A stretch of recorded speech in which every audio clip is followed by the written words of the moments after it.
Fridays are awesome. I'm Carl Azus. Welcome to the week's last edition of CNN Student News. Could part of Ukraine secede from the rest of the country and become part of Russia? That is the question.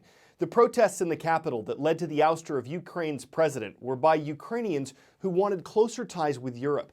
But in Crimea, a region of southern Ukraine, many people identify more with Russia. And its local government has decided to hold a vote later this month to let Crimeans decide whether they want to be part of Ukraine or Russia.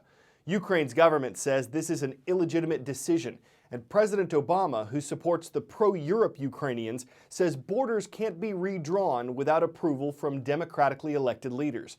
But Russia says Ukraine's government broke the law when it kicked out its democratically elected president. And Crimea is important to Russia. It gives Russia's Navy access to the Black Sea. The standoff has international diplomats working around the clock to find a peaceful solution. Next up today, the U.S. and South Korea have been allies since the Korean War. Every year, the two nations team up for a series of military exercises, and every year it makes North Korea mad. North Korea has been launching rockets into the ocean. They're not aimed at anything or anyone in particular, but one rocket came uncomfortably close to a Chinese passenger jet. South Korea is calling it a very dangerous situation. The Defense Ministry says that a Chinese passenger jet, which had more than 200 people on board, flew through the trajectory of a North Korean rocket which had been fired just 7 minutes earlier. The China Southern Airlines plane was flying on Tuesday from Narita in Japan to Shenyang in China. Airline officials did not respond to CNN calls for comment.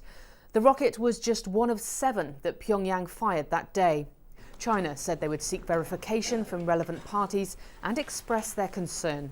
When the relevant country conducts military drills or training, it should take measures to ensure safety of civilian aircraft or ships in the relevant air or maritime space, according to international norms. South Korea says the North had not given any navigational warning for the rockets. Pyongyang says that their recent rocket tests have, quote, not affected international navigational order, although it made no mention of the Chinese plane. North Korea claims that these rocket tests are justified and they are in self-defense, saying that the US-South Korean joint military drills, in fact, are a provocation. But on Monday, the US said that these rocket tests do violate UN Security Council resolutions. Paula Hancock's CNN Seoul. What civil time is currently being observed throughout the U.S.? If you think you know it, shout it out. Is it Standard Time, Daylight Savings Time, Central Time, or Atlantic Standard Time? You've got 3 seconds. Go.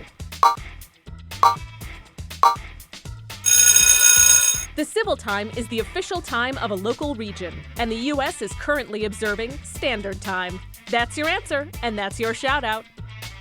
That all changes this Sunday when most U.S. states spring forward, moving their clocks ahead 1 hour to daylight saving time. This year it runs from March 9th to November 2nd, so we'll actually spend more time in daylight saving time than we will in standard time. And we're unlikely to get our standard amount of sleep unless we all sack